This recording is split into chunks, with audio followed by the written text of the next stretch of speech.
বিজ্ঞানী ও বিজ্ঞানী আমার নবীজি এমন একটা দয়ার নবী আর হবে কি, এমন একটা মায়ার নবী আর পাইবা কি।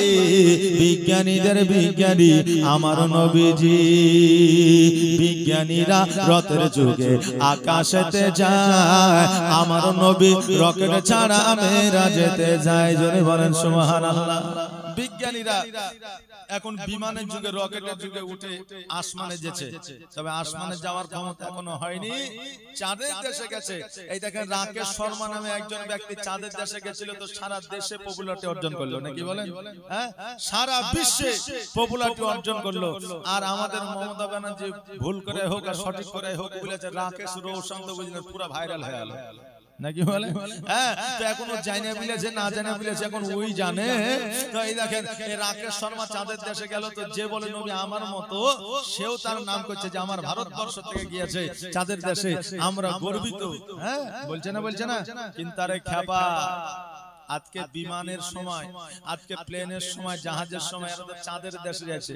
আজকে থেকে 1445 সালের আগে যে সময় প্লেনও ছিল না, জাহাজও ছিল না, রকেটও ছিল না, বিমানও ছিল না, সেই সময় আমার নবীজি শুধু চাঁদের দেশ নয়, প্রথম, দ্বিতীয়, তৃতীয়, চতুর্থ, পঞ্চম, ষষ্ঠম, সপ্তম আসমান, আপনার ষষ্ঠম আসমান ভেদ করে সপ্তম আসমানে আমার আল্লাহর সঙ্গে দিদার করেছেন। জোরে বলেন সুবহানাল্লাহ।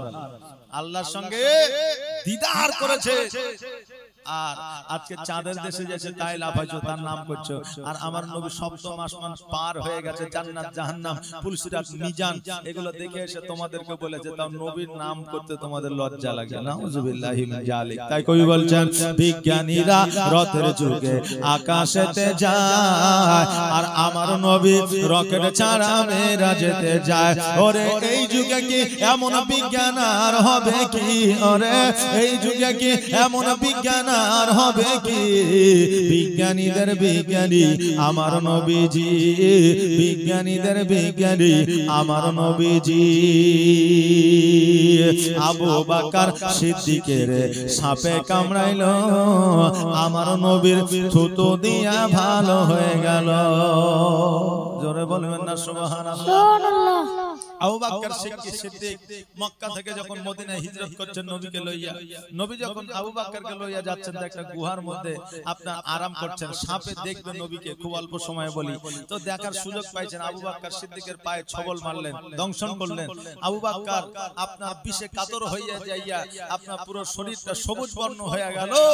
নবী আমার বলছে, আবু বকর কি ব্যাপার, তোমার চোখে পানি? বলে হুজুর সাপে দংশন করেছে। কোন জায়গায়? বলে পায়ের তালুতে। নবী আমার থুতু মুবারক লাগিয়ে দিলেন। আবু বকর বলছে, খোদার কসম করে বলি, যখনই আমার নবী যে থুতু মুবারক লাগিয়ে দিয়েছে, আমার বিষ পানি হয়ে গেছে। জোরে বলেন সুবহানাল্লাহ। আর এখন যারা বলছে নবী আমার মতো ছিল, তাদের থুতু যদি ঘামাচিতে দিয়ে দেওয়া হয় তো পয়সা সরে ঘা হয়ে যাবে। হ্যাঁ, ওই জীবনে তো আক্রান্ত হয়ে যায়, ক্যান্সার হয়ে যাবে, কিন্তু ভালো হবে না। আরে তুমি তো দূরের কথা, এখন সাপে কামড়া রোগীকে যদি ডাক্তারখানা নিয়ে যাওয়া হয়, তো প্রথমে 10টা ইনজেকশন দিবে, তারপরে রক্ত পরীক্ষা করবে, তারপরে বলবে রোগীটা ভালো হবে না মারা যাবে। তাহলে আমার নবীর চাইতে বড় বিজ্ঞান, বড় ডাক্তার আর জগতে কেউ আছে? নাই।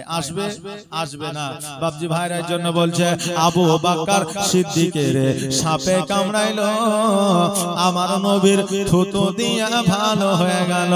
ওরে এই যুগে কি এমন ডাক্তার আর হবে কি? ওরে এই যুগে কি এমন ডাক্তার আর হবে কি? বিজ্ঞানীদের বিজ্ঞানী আমার নবীজি। বিজ্ঞানীদের বিজ্ঞানী আমার নবীজি। এমন একটা দয়ার নবী আর হবে কি? এমন একটা মায়ার নবী আর পাইবা কি? বিজ্ঞানীদের বিজ্ঞানী আমার নবীজি। আগের যুগের মানুষের অসুখ কম হতো, আমার নবীর কাছে আসলে ভালো হয়ে যেত। আগের মানুষের অসুখ কম হইতো আর আমার নবীর কাছে আসলে ভালো হয়ে যেত। তো যখন নবীর কাছে আসতো তখন কি ওষুধ দিত? প্যারাসিটামল, ক্যালপল, ওমেসজি, এরকম কোন ওষুধ ছিল নাকি? ছিল না। কি দিত? কোরআনের আয়াত। নবী আমার কিছু আপনার গাছগাছরা দিত, মানুষের রোগ ভালো হয়ে যেত। আর এখনকার মানুষ যদি আলেম ওলামা মৌলবীর কাছে যায়, তো বলবে এগুলা শিরিক। আরে নবী যখন দিয়েছে কোরআনের আয়াত, তা আমরা নবীর উম্মতি হইয়া আমরা সাধারণ আলেম কেন দিতে পারি না? জি, আমরা কেন দিতে পারি না? বাপজি ভাইরা, সব রোগ ডাক্তারের কাছে ভালো হয় না, আর সব জিনিস ডাক্তারের কাছে গিয়ে হয় না। আপনাকে একটা উদাহরণ দিয়ে দিই, এমন রোগ আছে যে রোগটা হচ্ছে নজর লাগা। এই নজর লাগা বুঝেন? যে নজর লাগলে আপনি ডাক্তারের কাছে এমআরআই করেন আর সিটি স্ক্যান করেন আর রক্ত পরীক্ষা করেন আর যা খুশি তাই করেন, ওই রোগ ধরা পড়বে না যতক্ষণ পর্যন্ত আলেম ওলামা মুরব্বির কাছে না নিয়ে যাবে। যে যতক্ষণ পর্যন্ত না নিয়ে যাবে, জন্য বলছে আগের যুগের মানুষের অসুখ কম হতো আর আমার নবীর কাছে আসলে ভালো হয়ে যেত। ওরে এই যুগে কি এমন জার হবে কি? ওরে এই যুগে কি এমন জার হবে কি? বিজ্ঞানীদের বিজ্ঞানী আমার নবীজি।